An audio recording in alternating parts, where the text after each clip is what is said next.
깊이 있는 시선으로 오늘을 바라보는 뉴스 퍼레이드 문을 엽니다. 오늘의 주요 뉴스 보시겠습니다. 국민의힘이 이동관 방송통신위원장, 손준성, 이정섭 검사에 대한 탄핵안 강행 처리를 규탄하는 밤샘 농성을 이어갔습니다. 민주당은 오늘 본회의에서 탄핵안을 단독 처리할 방침입니다.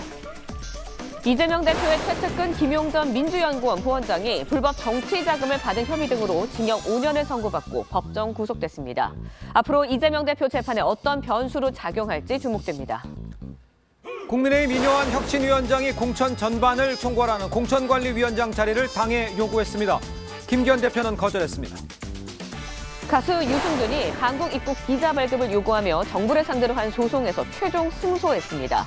유 씨는 지난 2002년 입국이 제한된 뒤 20여 년 만에 한국 땅을 밟을 수 있게 됐습니다.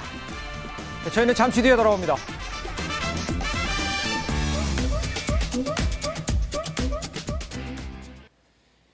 시청자 여러분 안녕하십니까? 금요일 뉴스 퍼레이드 시작합니다. 민주당이 이동관 방송통신위원장과 손준성, 이정섭 검사의 탄핵안을 밀어붙이면서 여야 대치가 지금 극한으로 치닫고 있습니다. 국민의힘은 의회 역사상 초유의 폭거라면서 어젯밤부터 국회에서 철야 농성을 벌이고 있습니다. 취재기자 연결해서 국회 상황을 좀 알아보도록 하겠습니다. 자, 최민식 기자.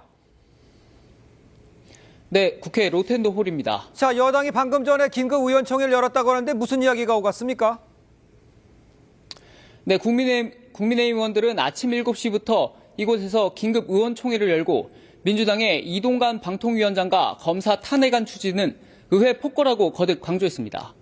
김기현 대표는 4.4 5입 때처럼 헌법과 법률을 마음대로 해석한 것이라고 비판했고 윤재욱 원내대표는 소수 여당으로서 의회 폭거를 막지 못해 개탄스럽다고 했습니다. 앞서 국민의힘 의원들은 두 개 조로 나눠 오늘 아침까지 밤샘 농성을 벌였습니다. 추운 날씨에 두꺼운 패딩에 목도리를 두른 의원들이 많았는데 일부는 핫팩을 끌어안고 밤을 버텼습니다. 오늘 의회 폭거를 규탄하는 우리 당 의원님들의 열기와 마음은 그 어느 때보다 뜨겁다고 생각합니다. 김진표 국회의장이 중립을 지키지 못했다는 지적도 나왔습니다. 편파적인 국회 운영, 국회의장 사퇴하라! 국회법상 탄핵 소추안은 본회의에 보고된 뒤 24시간 이후 표결이 가능하기 때문에 민주당은 오늘 본회의에서 탄핵안 처리에 나설 예정입니다. 탄핵안이 국회 본회의를 통과하면 이동관 방통위원장과 검사 2명의 직무는 즉시 중단됩니다. 여야의 극한 대치 속에 내년도 예산안은 법정 처리 기한인 내일을 넘길 전망입니다. 국회에서 TV조선 최민식입니다. 네, 전해드린 대로 민주당 이동관 방통위원장, 손준성, 이정섭 검사에 대한 이 탄핵소추안 오늘 국회 본회의에서 강행 처리할 방침입니다. 국민의힘 철야 농성에 나서면서 이 강대강 대치 이어지고 있는 상황이죠. 이 두 분과 함께 정치권 소식을 좀 자세히 짚어보도록 하겠습니다. 신성범 전 새누리당 의원, 신경민 전 더불어민주당 의원 모셨습니다. 안녕하십니까? 네, 안녕하세요. 네, 안녕하십니까? 자, 먼저 어제 철야 농성에 나선 여당 이 목소리부터 들어보도록 하겠습니다. 민생을 위해서 밤을 새워야 할 국회가 민주당 이재명 대표를 지키기 위한 호위무사 역할을 하는 민주당으로 인해 탄핵 충동, 의회 폭거, 민주당은 각성하라! 각성하라! 민생외면 탄핵 남발, 국민들은 분노한다! 탄핵 충동, 탄핵 남발, 민주당을 규탄한다!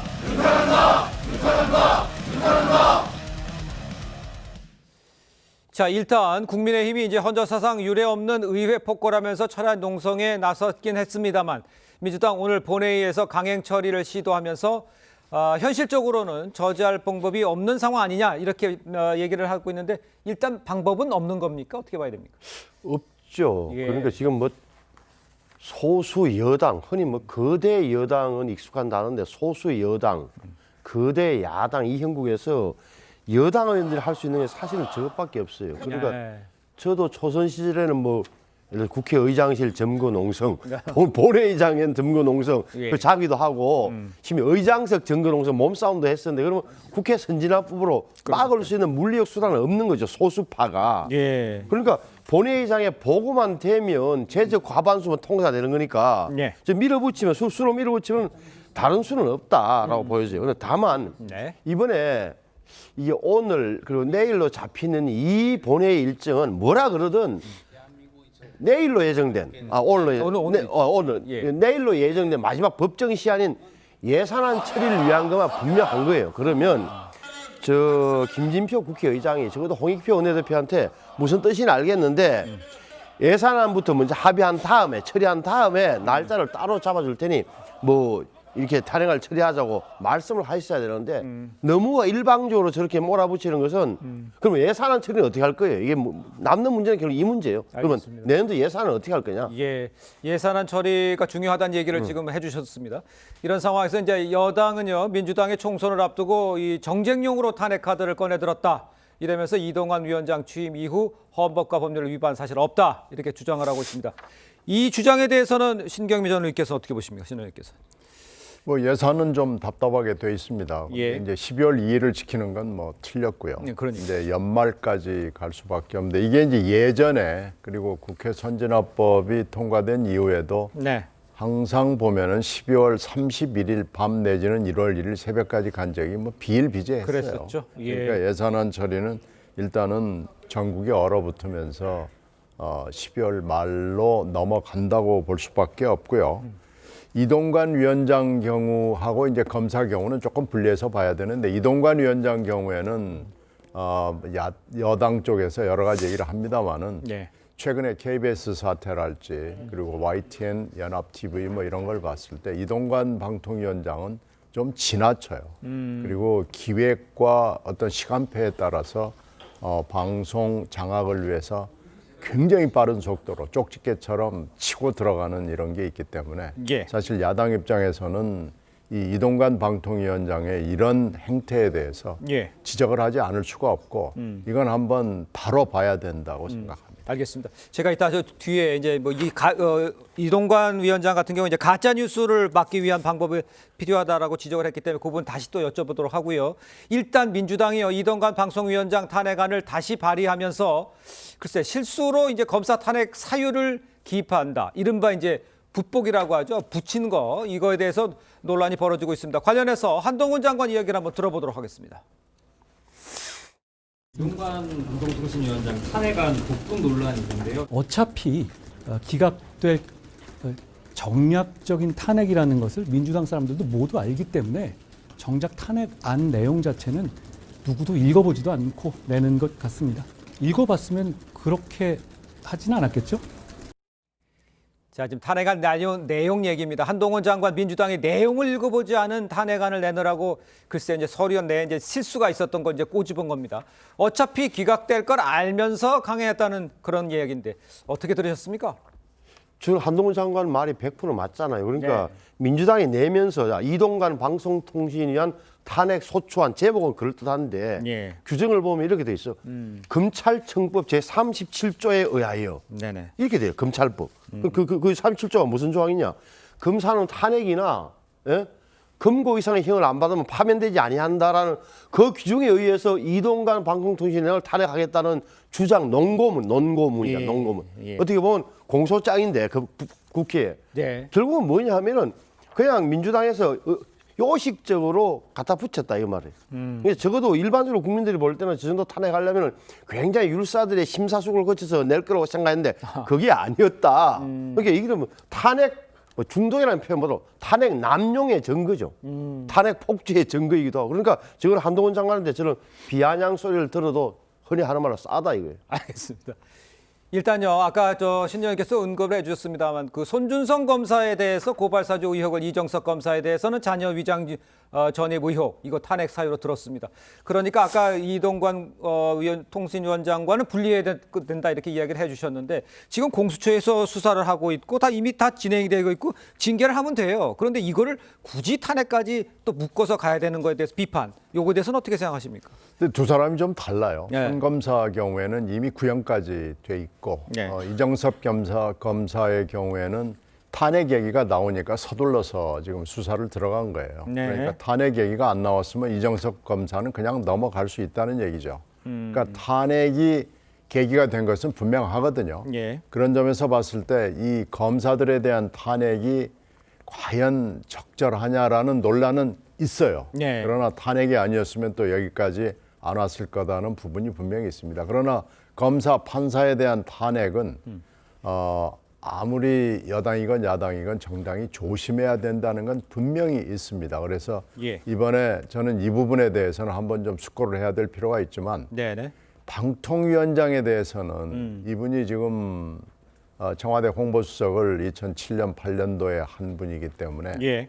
이 방송 문제에 대해서 어떻게 해야 되느냐를 이미 리허설을 충분히 하고 이번에는 속전속결로 뭐 군대 작전하듯이 지금 하고 있는 거에 대해서는 예. 반드시 한번 짚어야 된다고 생각합니다. 알겠습니다. 신년께는 네, 말씀하십시오. 네. 아니 근데 알겠습니다. 이동관 위원장에 대해서도 뭐 여러 가지 민주당 입장에서는 불만이 많겠죠. KBS, MBC를 장악하려는 거다. 이 선언적으로 규정하는 까지는 인정해요. 네. 정치를 공격하는 건 좋은데 그러면 증거를 찾아냈느냐 말이에요. 그러니까 이동관 씨가 8월 25일 날 취임해서 이제 석 달 된 사람인데 KBS와 MBC 과정에서 뭔가 이동관의 직접적인 작동을 찾아냈냐? 그걸 제출할 수 있겠냐 묻고 싶고 예. 보세요. 그래서 MBC의 감독 기관인 박문진 방송문화진흥원의 이사장을 잘못 쫓아냈다는 거 아니에요. 그럼 법원에서 기각됐잖아요. 어차피 뭐 그렇다면 글쎄 실수일지는 몰라도 그걸 가지고 예. 의도를 갖고 탄핵한다는 것은 어불성설인 같고 예. 6개월 후에 어떻게 될지 모르겠어요. 다만 제가 보기에는 그 6개월까지 그러니까 네네. 내년 5월까지 예. 너는 내년 5월이라 하면 내년 6월이겠죠. 6월이라 하면 총선 다 끝나고 나서 누구도 책임지지 못하는 예. 선거 다 끝난 다음에 결과가 나올 거다 헌법재판소에 그것까지 이야기를 좀 노린 거다 보고 싶고 네. 검사 부분에 대해서는 아무리 검사들이 뭐 개인적인 비위가 있다 하면 이거는 내부 감찰이나 내부에서 뭐랄까 징계하면 되는 사안인데 이게 뭐 처남 때까지 나와서 이렇게 하는까지 탄핵 사유를 올린다는 것은 예. 글쎄 검사, 판사 급주기 이상이야도 아니라고 보이죠. 알겠습니다. 신의원께서 이걸 한번 여쭤볼게요. 그 아까 이제 전격적으로 이루어지고 리허설이 돼 있다고 얘기를 하셨습니다만 글쎄 뭐 생태탕 이야기도 있고 뭐 가짜 뉴스 이야기가 있는 데서 방향을 바꿔야 되겠다는 생각을 이동관 위원장이 해서 그걸 추진하는 것 이게 잘못된 거라고 생각하십니까? 그건 어떻게 봐야 됩니까?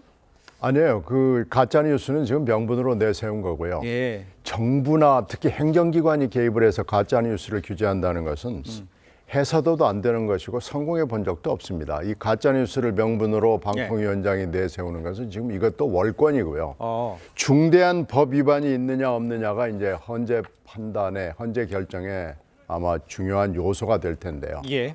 중대한 법 위반 여부는 헌재에 맡겨야 되지만 법 위반이 지금 계속해서 여러 개 있다는 것은 저는 한번 판단을 받아봐야 된다고 보고 지금 신성범 의원이 얘기하는 것과는 다르게 이 부분은 예. 지금 이동관 위원장이 좀 너무 많이 나갔다고 봅니다. 알겠습니다. 자, 계속해서 다음 이야기도 좀 해보도록 하겠습니다. 국민의힘 이뇨한 혁신위원장 당 지도부와 중진 친윤 의원들의 희생을 요구하는 안건을 공식 의결해서 지도부에 넘겼습니다. 자, 그러면서 자신을 공관위원장에 추천해달라 이렇게 요구를 했어요. 지난 한 달여간의 이 혁신위의 행보를 영상으로 먼저 보고 이야기를 이어가겠습니다.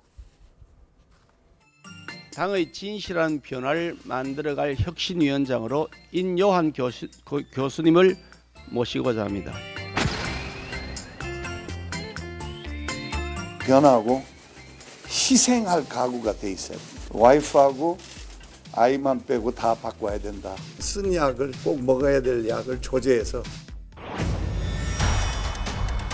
당 지도부 및 중진 대통령과 가까이 지내는 의원들은 총선 불출마를 선언하거나 어려운 곳에 와서 출마하는 것을 강력히 요구합니다.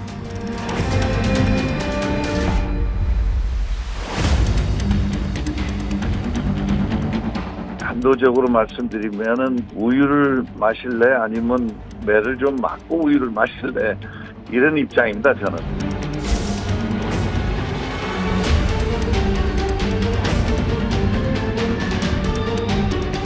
100점 아니면 빵점입니다. 70점, 80점짜리 이런 혁신은 없습니다.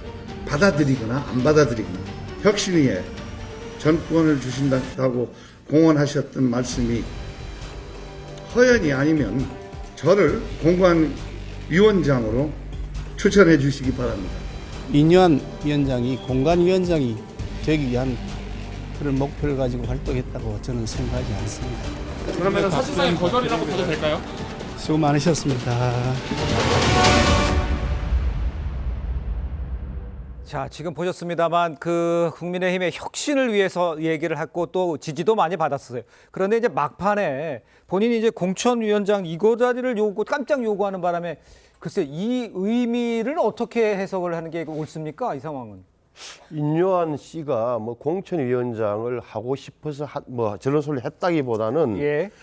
요구했던 게 혁신위에서 요구했던 게 당 지도부의 반응이 결국은 공관위가 해야 할 역할을 왜 혁신위가 손대는 거야 이런 뭐 그런 반응이 오고 1호 외에는 왜 안 받아주니까 그러면 내가 공관위원장 맡아서 한번 혁신 제대로 이런 취지로 보이는 거죠. 그러니까 뭐 제가 보기에는 저래서 저는 그래야 느껴져요. 네네. 그래서 이 결국 남는 거는 뭐냐 보면은 뭐라 그럴까 지금 결국은 이제 중진의 험지 출마 요구도 권고였다가 예. 정식 안건을 의결했단 말이에요. 혁신위가. 그럼 그래서 의결해서 최고위원회 공식 안건으로 처리해 달라고 넘긴 거예요.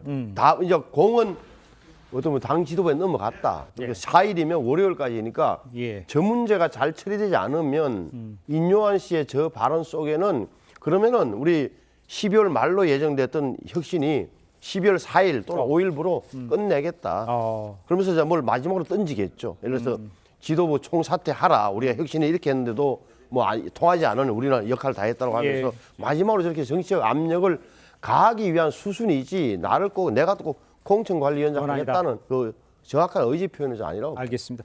일단요, 공관위원장 김기현 대표는 단칼에 거절한 것 같아요. 근데 단칼에 거절했다. 그러면 이 당이 혼란 상태로 가는 사라고 봐야 됩니까? 근데 아직 지금 주말이 남아있잖아요. 그렇습니까? 시간이 조금 남았잖아요. 예. 12월 4일까지 약간의 여유는 둔 건데 네. 뭐 혁신 쇼는 끝난 것 같습니다. 이건 이제 어저께부로 혁신은 희화화가 돼버렸고 예. 제가 처음부터 푸른 눈의 김은경 위원장이 될 가능성이 높다고 얘기를 했는데 그렇게 된 것 같아요. 예. 길은 이제 뭐 두 길이죠. 금방 신 의원이 얘기했던 대로 혁신이 해산을 하고 예. 그러면 이게 일심동체이기 때문에 김기현 체제도 온전하지 못할 것 같고요. 예. 그 인요한 위원장이 이기는 상황이 될 수도 있고요. 근데 이 교통순경이 이제 나서야 될 때가 된 것 같아요. 이 교통순경이 교통정리를 어떻게 할지는 주말을 지내봐야 알겠습니다만은. 예. 하여튼 혁신쇼는 이제 뭐 끝났다. 그리고 김은경 혁신위가 첫 번째 마당이었다면 인요한 혁신위는 두 번째 마당으로 정당들의 이 혁신 엔터테인먼트는 이제 그만 좀 해야 된다라고 생각합니다. 그렇습니다. 자, 일단 그러니까 이제 궁금해지는 게 혁신위가 성과를 내지 못하고 오히려 당내 갈등의 중심에 서는 이 상황. 그렇다면 우리 신 의원께서 보시기에는 이게 비대위로 가는 스텝을 밟게 되는 상황이라고 봐야 되는 겁니까? 인요한 위원장이 했던 이야기 가운데 비대위 이야기를 했잖아요. 그렇습니다. 비대위 전환을 어떻게 보느냐. 필요하면 해야 한다. 이게 결국은 저는 이제 인요한 위원장 이야기할 때 나를 공관위원장으로 추천해 달라고 할 때 예. 자기가 공관위원장 추천될 거로 생각하지 않았을 거예요. 만약에 지도부가 거부하면 제가 말씀드린 대로 우리 이제 끝이다라고 하면서 자 해산 수순을 하면서 결국은 당 지도부 해체가 아니라 비대위로 가는 게 우리 국민의힘 미래를 위해서 맞다라고 할 경우에 예. 어떻게 되냐 문제. 저는 그래서 이 부분에 대해서는 아마 현재로 봐서는 김기현 대표 외에 대안이 없지 않냐는 부분이 하나 남아 있고 또 하나는 또 반대편에서 보면 그럼 김기현 대표 체제로 이대로 가면 내년 총선에서 이길 수 있느냐라는 의문이 하나 그렇죠. 공존하고 있는 거예요. 그래서 제가 보기에는 할 수 없어요. 이때는 누군가는 정리를 해줘야 되는데 그 권한을 갖고 있고 정치적 권위를 갖고 있는 것은 미안하지만 윤석열 대통령밖에 없다라고 봐요. 윤석열 대통령이 아까 말씀하신 대로 교통순경의 역할을 해야 되는 상황이 지금 왔다 이렇게 볼 수가 있겠습니다. 자, 이번에는요 민주당 상황 이야기도 좀 해볼 텐데요. 지금 당내 가장 큰 현안 선거제도 개편일 겁니다. 선거에서 이기기 위해서 과거 병립형 비례제로 돌아가는 현실론과 준연동형 비례제를 유지해서 명분을 지켜야 한다. 이런 의견 지금 맞서고 있죠. 결론을 내지 못하고 있습니다. 이재명 대표를 향한 이낙연 전 대표의 공세 수위도 지금 높아지고 있습니다. 최원국 기자의 리포트 보시고 민주당 속 상황도 들여다보겠습니다. 선거제 개편 문제를 놓고 토론을 벌인 민주당 의원총회는 3시간 가까이 진행됐습니다. 소수 정당에 유리한 현행 준연동형 비례제 유지와 거대 양당에 유리한 과거 병립형 비례제 회귀를 놓고 당내 의견은 팽팽히 맞섰습니다. 지금 우리가 민심을 얻는 길은 병립형으로 돌아가고 후퇴하는 게 아니라 약속지키는 거다. 하지만 국민의힘이 위성정당 창당도 불사하겠다는 입장인 만큼 현실적인 상황을 고려해야 한다는 주장도 만만치 않았습니다. 모든 제도에 대해서는 일장일단이 있는 거 아니겠습니까? 우리가 가지고 있는 정치적 부담도 있고 또 어떤 우리가 추구해야 되는 그 정치개혁의 가치 등등이 있어서 결국 이재명 대표가 결단한 문제란 전망이 지배적인데 멋있게 지면 무슨 소용이 있느냐며 병립형 회귀의 무게를 뒀던 이재명 대표는 발언 없이 듣기만 했습니다. 최근 이 대표와 각을 세우고 있는 이낙연 전 대표는 준연동형 유지가 시대 요구에 맞다고 했습니다. 이 대표의 사법 리스크를 거론하며 사실상 거취를 압박하기도 했습니다. 당장 일주일에 몇 번씩 이렇게 며칠씩 법원에 가는데 이 일을 어떡할까? 이런 상태로 총선을 치를 수 있을까? 이 전 대표는 최근 김종인 전 비대위원장과도 만났는데 신당 창당과 관련한 언급도 있었던 것으로 알려졌습니다. TV조선 최원국입니다. 자, 보신 것처럼 최근 이낙연 전 대표, 이재명 대표와 각을 세우기 시작을 했습니다. 어제 이 대표의 거취 문제에서 이야기를 했죠. 직접 들어보겠습니다. 당장 일주일에 몇 번씩 이렇게 며칠씩 법원에 가는데 이 일을 어떡할까? 이런 상태로 총선을 치를 수 있을까? 이재명 대표는 어떻게 해야 된다고 보십니까? 당에서 중지를 모으고 결단할 건 결단해야겠죠. 그럼 방법까지 제가 얘기할 수 있는 단계는 지난 것 같습니다. 그동안에 오래 기다렸는데 말해야 할 때는 말할게요. 자, 이낙연 전 대표, 이재명 대표 거취에 대한 입장을 내놓은 게 이번이 전 처음이라고 봅니다. 사실상 사퇴 요구라 이렇게 봐도 되겠습니까, 신원님? 이번이 처음이라기보다는요. 예. 약하게 여러 번 얘기를 했습니다만은 사실 어저께 이제 세게 얘기한 건 처음이죠. 도덕성 문제, 당내 민주주의 얘기를 한 게 지금 한두 번이 아니고요. 예. 지난 6월 말 이낙연 대표의 귀국 이후에 기회가 있을 때마다 여러 번 얘기를 했습니다. 그런데 그저께 포럼에서부터 사실은 세게 얘기를 한 거고요. 예. 사실 지금 어저께 김용 재판도 있었습니다만은 재판 리스크의 수사 리스크가 여전히 더 증가하고 있습니다.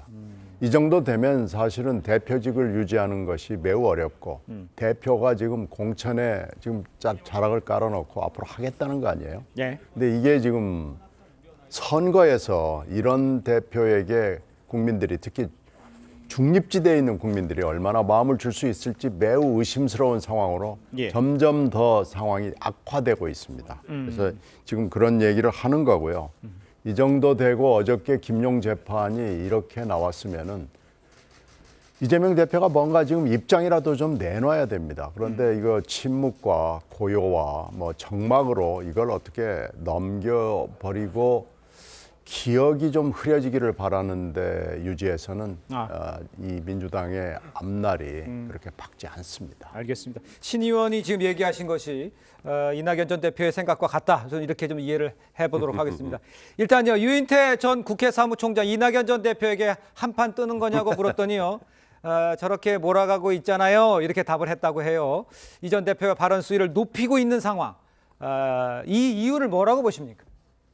가만히 있다가는 어떻게 보면 자신을 따르는 전현직 의원들이 전부 다 고사하잖아요.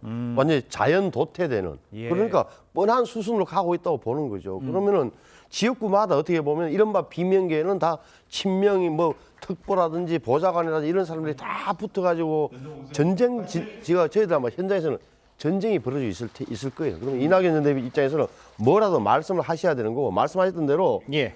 지금 어제 김용 재판이 중요한 이유가 뭐 형량보다도 법원이 이 대장동 사건에 성격 규정을 했잖아요. 민간업자들과 예. 지자체 인허가권이 뿌리 깊은 부패고리다. 이게 어디 많이 들어본 단어 같지 않아요? 검찰이 사건 규정을 대장동 사건 규정을 뭐라고 했냐? 지방 권력과 개발 비리업자 유착한 사건이다. 예. 법원도 같은 시각으로 본단 말이에요. 그러면은 지금 세계 재판을 지금 이재명 대표가 받고 있는데 예. 지금 매주 최소 두 번은 화요일 금요일인가 서울중앙지법에 나가야 되는데 예. 과연 선거 제대로 치를 수 있겠느냐라는 약한 고리는 이낙연 전 대표가 때릴 만한 거예요. 알겠습니다. 이낙연 전 대표가 김종인 전 비대위원장을 만났어요. 이거를 해석을 아주 분분합니다. 어떻게 창당까지 가는 얘기를 할 수 있습니까? 김종인 비대위원장 만난 것이 저는 그렇게 중요하다고 생각하지는 않습니다. 그렇습니까? 같은 예. 건물에 9층과 15층 사이니까요. 예. 6층 사이고 40년 동안의 지인이기 때문에 네. 만날 수 있는데요. 오히려 그런 것보다는 지금 금방 얘기했던 이런 여러 가지 배경 그리고 제3당의 필요성, 특히 비례제와 관련해서 당 대표는 지금 이재명 대표를 포함해서 당 예. 대표들과 그리고 대선 후보들이 예. 한두 번 얘기한 게 아닙니다. 이걸 지금 뒤집으려고 민주당이 시도하는 것 자체가 저는 문제가 있다고 보고요. 이거에 대해서도 이낙연 대표가 얘기하지 않을 수가 없는 상황이 된 거죠. 그러니까 제3당의 필요성, 양당 구도를 깨야 된다는데 이게 한국 정치와 대한민국의 미래와 관련된 일이기 때문에 예. 이낙연 대표가 지적을 한 거고요. 여기에 공감을 표시한다는 겁니다. 그러나 이것이 과연 신당을 창당하겠다는 얘기냐라는 것은 그것은 좀 다른 얘기입니다. 차원이 다른 얘기고 이건 좀 선을 그어야 될 것 같습니다. 알겠습니다. 자, 어제 민주당이요 3시간 가까이 진행된 의총에서 선거제 관련 결론을 내리지 못했습니다. 이재명 대표는 발언 없이 듣기만 했다고 지금 전해지고 있고 지난 대선에서 이 대표가 위성정당 금지한 연동형 비례제 공약으로 내걸었는데 대선 뒤집는 상황이 좀 얘기를 하고 있는 상황이에요. 이걸 어떻게 봐야 됩니까? 현재는 이재명 대표가 뒤집을 수 있다라고 간 거죠. 정확히 그렇습니다. 말하면 예. 멋지게 지면 무슨 소용이 있겠어요. 이 말에 모든 게 들어가 있는 건데 예. 저는 이재명 대표가 아직도 뭐 예를 들어서 연동형 비례대표를 하면서 위성정당을 못 만드는 그걸로 갈지 아니면 국민의힘에서 요구하는 대로 완벽한 병립형으로 회기를 결정할지는 모르겠으나 예. 아마 여러 방법으로 아마 계산을 두드려 봐서 예. 자기 당에 자신에게 유리한 구도로 가져갈 것이다. 그런데 분명한 사실은 이 문제 때문에 선거구제 때문에 아니 비례대표 투표 표출 방법 병립형이냐? 때문에 예. 민주당에서는 딱 전선이 내부적으로 그어지게 돼 있다 이렇게 보여요. 내부적으로 전선이 그어지게 될 수도 있다. 그런 가능성도 있어 보이는데 그건 어떻게 보십니까? 공천 문제가 물론 제일 크겠지만 네. 이 선거구제 문제는 아주 중요합니다. 이건 정당이 신뢰를 지킬 수 있느냐 없느냐 그리고 한국 정치와 대한민국의 미래를 어떻게 보느냐는 문제이기 때문에 네. 이낙연 대표로서도 양보할 수 없는 지점입니다. 예, 알겠습니다. 자, 두 분 말씀은 여기까지 듣겠습니다. 고맙습니다. 네, 감사합니다. 자, 지금 보셨지만요. 이렇게 이재명 대표를 향한 이 압박 수위가 고조되는 이유, 이 대표의 이 사법 리스크가 다시 현실화되고 있기 때문입니다. 김용 정도는 돼야 측근이라고 할 수 있다고 했더니 분신이라고 했던 바로 그 최측근 김용 씨가 불법 정치자금 수수 혐의로 징역 5년에 법정 구속됐습니다. 사법 리스크 이제 의혹 단계를 넘어서 실체적인 진실로 이 대표를 압박하고 있는 상황입니다. 먼저 윤슬기 기자입니다. 김용 전 민주연구원 부원장이 서울중앙지방법원에 출석합니다. 오늘 선거 앞두고 있는데 심경 한 말씀 해주시자면요. 선거 받고 나와서 말씀드릴게요. 대장동 업자들로부터 8억 원대 불법 정치자금과 1억 9천만 원 뇌물을 수수한 혐의에 대해 열린 1심 재판. 법원은 이 중 불법 정치자금 6억 원과 뇌물 7천만 원을 받은 혐의를 인정해 징역 5년을 선고하고 김 전 부원장을 법정 구속했습니다. 재판부는 선출직 공무원의 공정하고 청렴한 직무 집행에 대한 사회 신뢰를 심각하게 훼손했고 반성의 기미도 안 보인다고 지적했습니다. 더 나아가 인허가권자와 민간업자 간 뿌리 깊은 부패고리는 지방자치를 우롱하고 주민이익을 훼손하는 병폐라고 질타했습니다. 이재명 대표는 그동안 불법 자금은 1원도 쓴 적이 없다고 주장해왔습니다. 대선 자금 운운하는데 불법 자금은 1원 본 일도 쓴 일도 없습니다. 하지만 김용 전 부원장이 유죄 판결을 받자 좀 더 지켜보자고 말했습니다. 아직 재판이 끝난 게 아니어서 좀 더 지켜보도록 하겠습니다. 전 경선 자금부터 비명계는 사법 리스크가 대표직 수행이 어려울 정도가 됐다고 비판했습니다. 진실을 가질 수 있을까? 세상에? 또 정치 탄압이라고 그러겠죠. 진실을 밝혀주겠죠. 이 대표의 다음 대장동 재판은 다음 주 화요일에 열립니다.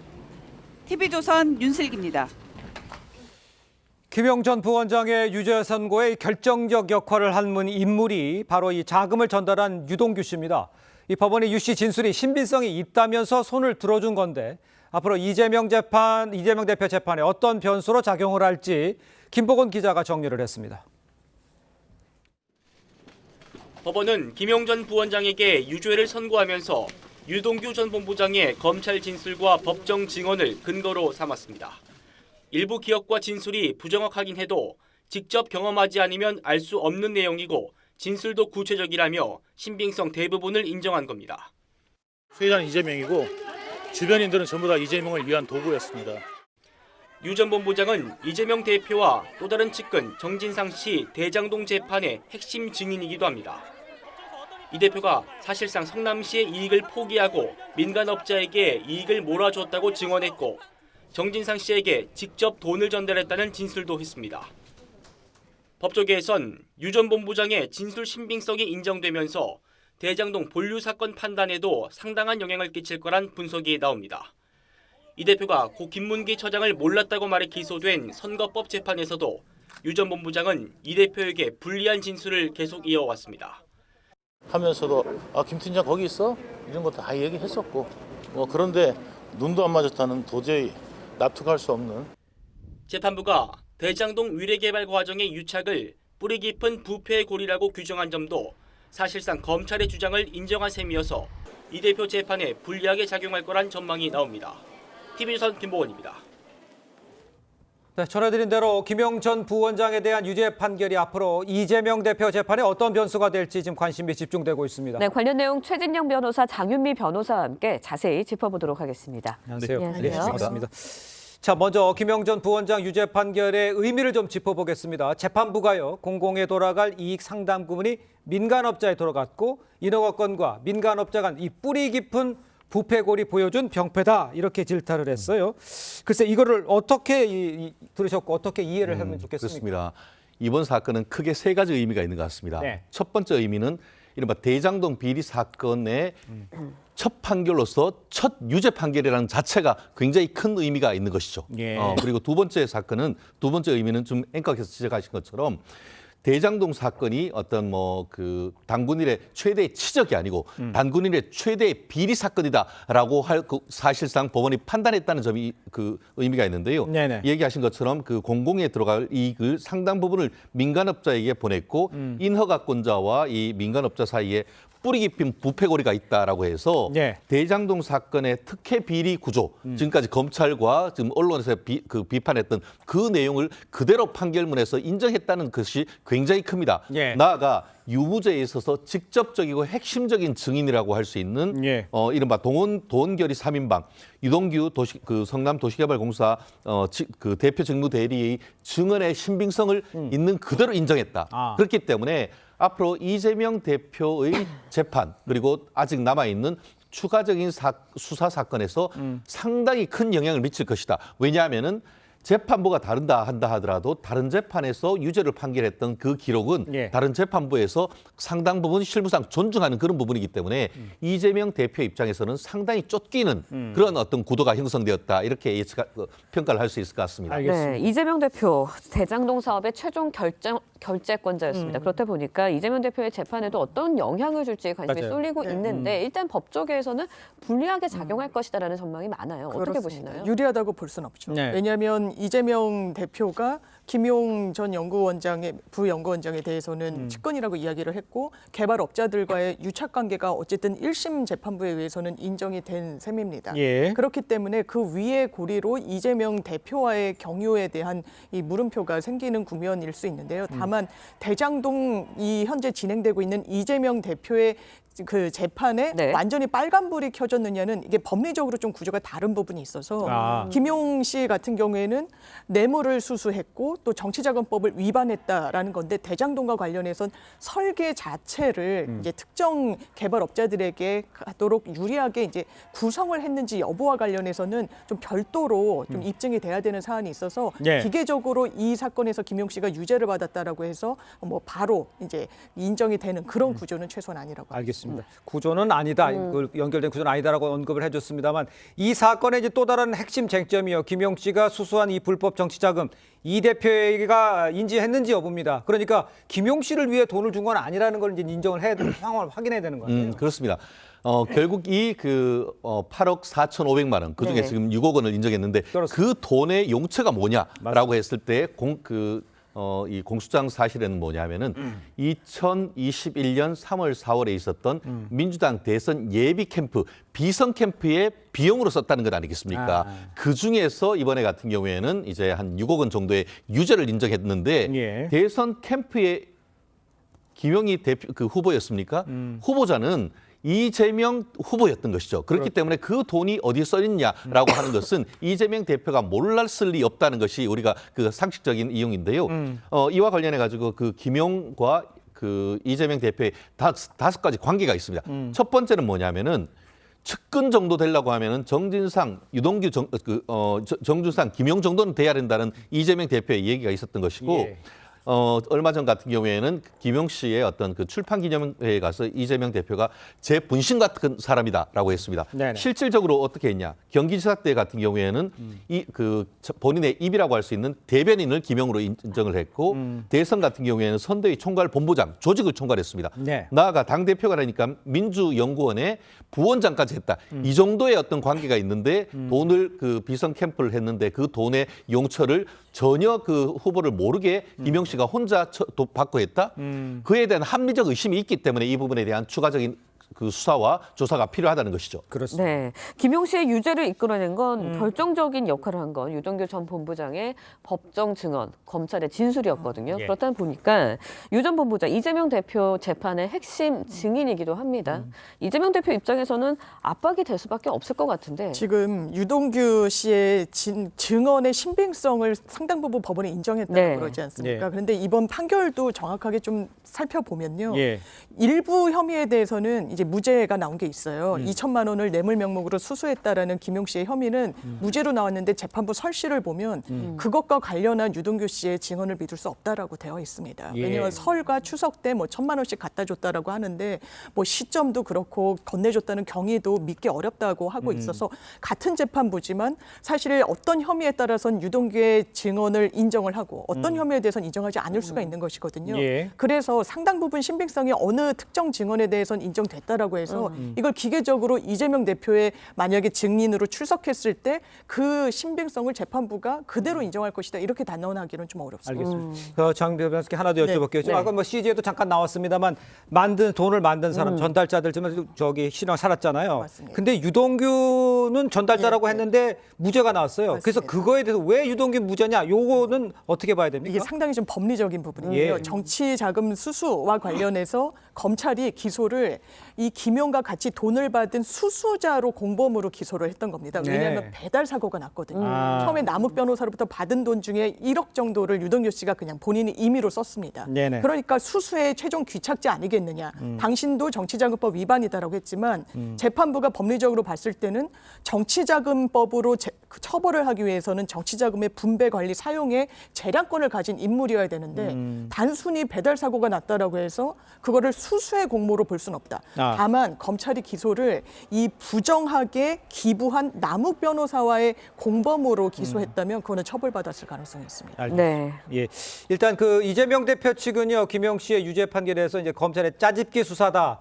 짜집기 수사로 기소가 됐다 이렇게 납득하기 어렵다 이렇게 얘기를 했습니다. 어떻게 나올까요? 이재명 대표 측에서는? 결국 두 가지 대응 아니겠습니까? 네. 하나는 법적 대응, 하나는 정치적 대응이다라고 볼 수 있는데 네네. 정치적 대응 같은 경우에는 검찰의 어떤 기소가 대선 패배자에 대한 야당 탄압이다. 네. 이런 그 프레임으로 계속 나올 것이고 예. 그 반면에 법적 대응 같은 경우에는 지금 얘기하신 것처럼 검찰이 짜깁기를 수사를 했었는데 그 짜깁기 했다는 것을 법원이 유죄로 인정했다라고 얘기하는데 법원이 합리적 의심을 배제할 정도로 사실상 거의 입증되지 않는다라고 하면은 거의 입증 부족으로 무죄를 판결을 합니다. 그런데 그중에 상당수를 유죄로 판단했음에도 불구하고 여전히 무리한 검찰의 기소를 법원이 받아들였다는 그 논리는 사실상 신빙성이 크게 없는 것이죠.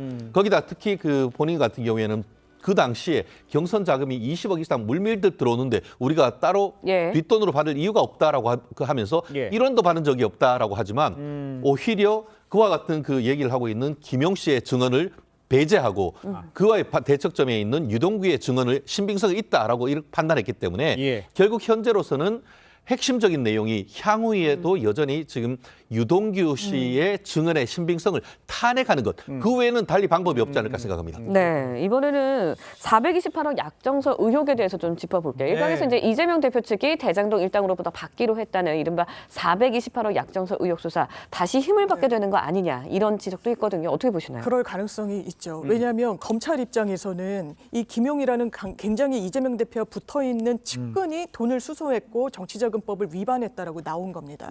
그렇다면 사실 이재명 대표의 공소장에는 빠져있는 428억 약정서에 이게 개발이익이 나서 천화동인 1호의 배당금으로 추정되는 액수였던 것이거든요.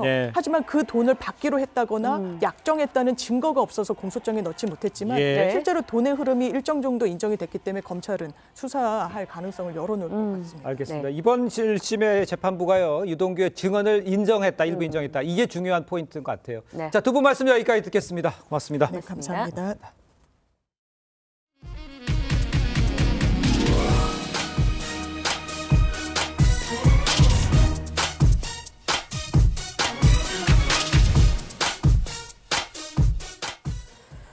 에버랜드 쌍둥이 판다의 탄생 사진이 미국 타임지가 선정한 올해 100대 장면에 선정됐습니다. 이정민 기자의 보도입니다. 엄마 판다가 갓 태어난 쌍둥이 아기 판다를 입으로 돌보는 모습. 지난 7월 7일 새벽, 엄마 아이바오의 쌍둥이 루이바오, 후이바오 출산 직후 촬영된 장면인데 미국 시사주간지 타임이 매년 공개하는 전 세계인에게 깊은 감명을 준 100대 장면에 선정된 유일한 한국 사진입니다. 엄마 판다의 모성애와 생명의 신비가 느껴지는 장면입니다. 국내 최초로 태어난 쌍둥이 아기 판다의 모습은 국내뿐 아니라 세계 각국 주요 외신들도 잇따라 소개할 정도로 화제가 됐습니다. 태어날 당시 180g, 140g에 불과했던 쌍둥이 판다 루이바오와 후이바오는 현재 몸무게가 8kg이 넘을 정도로 건강하게 성장해 온라인을 통해 귀여운 생활 모습이 공개되면서 폭발적인 관심과 사랑을 받고 있습니다. 에버랜드는 쌍둥이 판다가 엄마를 따라 안정적으로 활동할 수 있을 만큼 성장하는 내년 초 외부 환경 적응을 거쳐 일반에 공개할 예정입니다. 이 밖에 한국 면적의 3분의 1을 태운 캐나다 산불과 영국 찰스 왕세자의 국왕 즉위식 장면, 이스라엘의 가자지구 공습 참상과 각종 재난재해 장면들이 100대 사진으로 선정됐습니다. TV조선 이정민입니다. 비자 발급 거부 처분에 취소 소송을 제기한 가수 유승준 씨가 대법원에서 승소 판결을 받았습니다.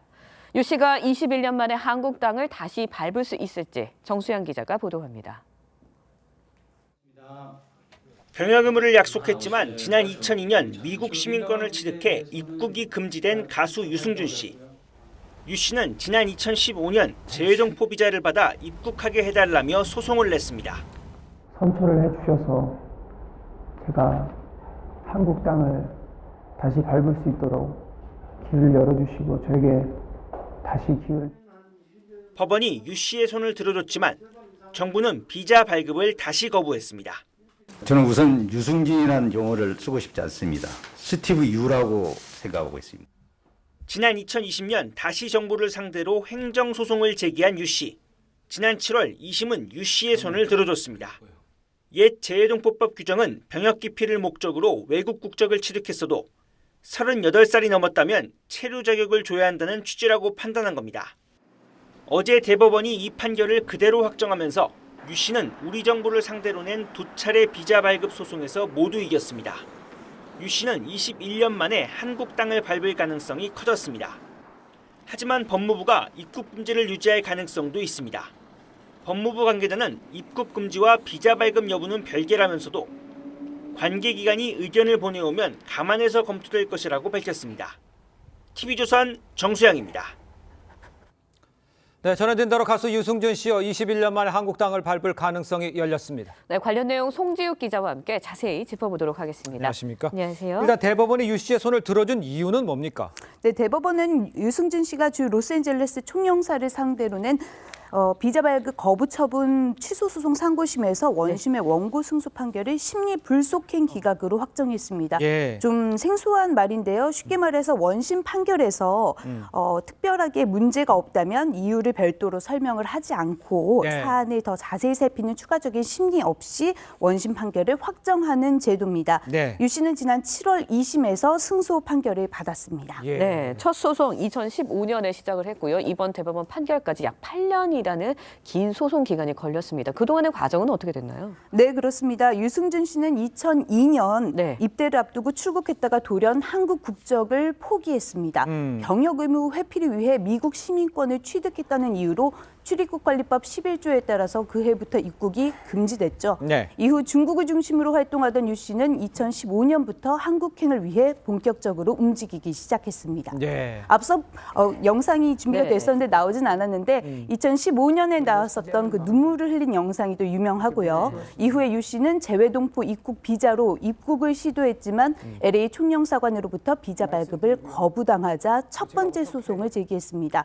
승소 판결을 얻어냈지만 또다시 우리 정부의 비자 발급을 거부당해서 2020년 두 번째 소송을 제기했고 2심에선 승소와 함께 이번에 대법원 판결로 최종 승소를 이끌어낸 겁니다. 알겠습니다. 저 장면이 2015년의 영상이었고요. 자, 그렇다면 유승준 씨 한국 땅을 이제 밟을 수 있게 되는 겁니까? 결론부터 말씀을 드리자면 반드시 그렇지는 않습니다. 아, 그래요? 일단 대법원이 유 씨의 손을 들어줬지만 대법원 판단이 유승준 씨의 입국으로 직결되는 것은 아니라는 뜻입니다. 네, 비자 소송에서 이겼는데 왜 바로 한국에 들어올 수 없는 거지? 이 부분도 굉장히 궁금해요. 맞아요. 네, 일단 유 씨가 비자를 신청을 하면 정부가 비자 발급 여부를 다시 판단해야 하기 때문입니다. 법원은 특별한 사정이 없다면 체류 자격을 부여해야 한다고 판단을 했는데 그래서 LA 총영사관이 병역 기피가 아닌 다른 사유를 제시하지 못하는 한 비자 발급을 다시 거부하기는 쉽지 않을 것이라는 전망이 나옵니다. 네. 다만 변수가 있습니다. 유 씨가 비자를 발급을 받더라도 법무부가 입국 금지를 유지할 가능성도 있습니다. 이 경우에 유 씨는 한국으로 들어올 수가 없겠죠. 현재 병무청의 요청으로 입국이 금지된 상태라는 점, 이 점도 고려해야 된다는 겁니다. 그렇군요. 일단 20여 년 만에 이제 한국행에 이제 한국 입국길이 열린 유승준 씨의 입장도 사실 궁금합니다. 뭐라고 그러나요? 네, 유승준 씨는 대법원의 원심 판결이 확정된 이후에 공식적인 입장은 밝히지 않았습니다. 네. 다만 자신의 SNS에 유승준 입국하나 두 번째 비자 소송도 승소 확정 관련 기사를 캡처해 올려서 본인의 승소를 다소 조용히 자축하는 모습을 보였습니다. 유승준 씨의 변호인은 언론과의 통화에서 아직까지 한국 입국 계획은 정해지지 않았다고만 밝힌 상황입니다. 네, 유승준 씨 정말 그동안 지난한 과정을 겪어왔는데 왜 소송까지 하면서 이렇게 한국에 오려는 건가요? 네, 유승준 씨가 신청한 비자는 한국에서 취업 활동이 가능한 영리 활동을 할 수 있는 F4 비자입니다. 네. 다만 유승준 씨에 대한 국내 여론이 상당히 좋지 않다 보니 입국을 한다 하더라도 국내 활동 재개는 어렵다는 평이죠. 유 씨 역시 이런 상황을 모르지 않을 겁니다. 그럼에도 이 같은 법정 다툼은 자신의 명예를 회복하려는 성격이다라는 평입니다. 네. 본인이 한 행동에 비해서 너무나 가혹한 제재를 받았다. 이런 거를 공식적으로 인정받고 싶어 한다는 측면이 강하다고 볼 수 있겠습니다. 그렇군요. 그렇다면 이제 대법원 판결과 관련해서 정부의 입장도 사실 궁금합니다. 네, 대법원 판단이 나온 직후에 외교부 측 반응이 나왔는데요. 네. 외교부에선 사법부의 판결을 존중한다며 향후 관계부처와 협의를 해서 필요한 조처를 검토해 나가겠다고 말했습니다. 이에 따라서 비자 심사와 발급 권한을 지닌 법무부 그리고 외교부 산하 재외공관 그리고 병무청 등이 후속 조치에 대해서 논의할 것으로 보입니다. 네, 병역 문제 상당히 우리 국민에게 예민한 사안입니다. 그렇다 보니까 국민 여론은 또 어떤지도 궁금하거든요. 어떻습니까? 네, 지난 2021년 1월에 있었던 여론조사를 예. 한번 볼 텐데요. 여론조사 전문기관 리얼미터가 가수 유승준 씨가 입국하는 거에 대해서 국민들 어떻게 생각하느냐 찬반을 물었더니 10명 중에 6명 이상은 유 씨의 입국에 반대한다는 답을 내놨습니다. 64.7%가 반대했고요. 예. 23.5%만이 입국을 찬성한다고 답했습니다. 예. 그러니까 대법원 판단이 나와도 여론은 여전한 듯하다고 볼 수 있겠죠. 벌써 20년이 넘는 사건이지만 그 스스로 자초한 일이라는 평과 함께 괘씸죄를 품은 유 씨에 대한 국내 여론은 바뀌기가 쉽지는 않을 것이라는 전망이 나옵니다. 그렇군요. 자, 오늘 말씀 여기까지 듣겠습니다. 고맙습니다. 고맙습니다.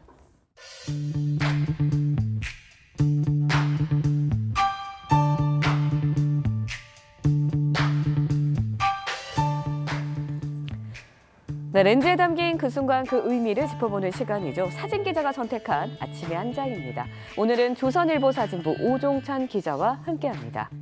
안녕하세요. 오늘 아침에 볼 사진 어떤 건가요? 네, 미국과 멕시코 국경 앞에서 한 이주민이 조그맣게 크리스마스 트리를 만들고 있는 장면입니다. 어느덧 12월입니다. 크리스마스를 기다리며 모두가 들떠있는 달이기도 한데요. 주변을 살펴보면 그렇지 못한 사람도 있습니다. 외신으로 들어온 사진들 함께 보시죠.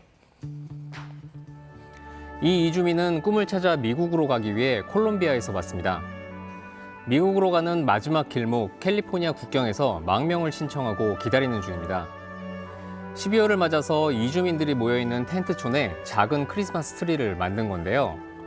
매일 수백 명씩 몰려오는 이주민들이 겨울 사막의 추위와 싸우며 이렇게 임시 캠프에서 머물고 있다고 합니다. 네, 허름한 텐트촌 앞에 있는 크리스마스 트리가 쓸쓸해 보이는데요. 세계의 주요 명소들 12월을 맞아서 크리스마스 트리 시작이 됐다고요? 그렇습니다. 미국과 유럽의 명소는 이미 크리스마스 장식을 마쳤습니다. 미국 뉴욕의 명물이죠. 록펠러 센터 앞 크리스마스 트리의 점등식이 열렸는데요. 높이 25m, 무게 12톤의 노르웨이 가문비 나무에 5만여 개의 LED 전구를 달았다고 합니다. 독일 동부 드레스덴에서는 600년 역사의 전통 크리스마스 마켓이 불을 밝혔습니다. 네, 거리에 따스한 불빛이 아름다운 12월입니다. 연말을 맞아서 주변에 소외된 이웃은 없는지 다시 한번 돌아봐야 할 것 같네요. 지금까지 아침의 한 장이었습니다. 12월의 첫날 한겨울 추위가 이어지고 있습니다. 오늘도 경기 북동부와 강원도, 경북 북부에 한파주의보가 발효 중인데요. 현재 서울의 기온이 영하 6.6도, 춘천 영하 10.6도, 대전 영하 5.4도 보이고 있습니다. 여기에 찬바람까지 불어들면서 체감으로 느끼는 추위는 이보다 더 낮겠습니다. 한낮에는 기온이 어제보다 2도에서 4도 정도 오를 것으로 보이는데요. 서울이 2도, 대전 4도, 대구 6도 예상됩니다. 현재 호남 서부와 제주 산지로는 대설주의보가 내려졌습니다. 예상되는 적설량은 호남 서부와 제주 산지에 최대 7cm, 충남 서해안에는 1cm 안팎의 눈이 내리겠습니다. 토요일인 내일은 아침까지 영하권 추위가 이어지겠는데요. 내일 밤에는 경기 북동부와 강원도에 눈이 내리겠습니다. 내일 오후부터 기온은 조금씩 오름세를 보이며 다음 주 초에는 추위가 조금씩 풀릴 것으로 보입니다. 날씨였습니다. 네, 이상으로 금요일 뉴스 퍼레이드 마칩니다. 네, 저희는 다음 주 월요일 아침 7시 30분에 다시 찾아뵙겠습니다. 시청해주신 여러분 고맙습니다.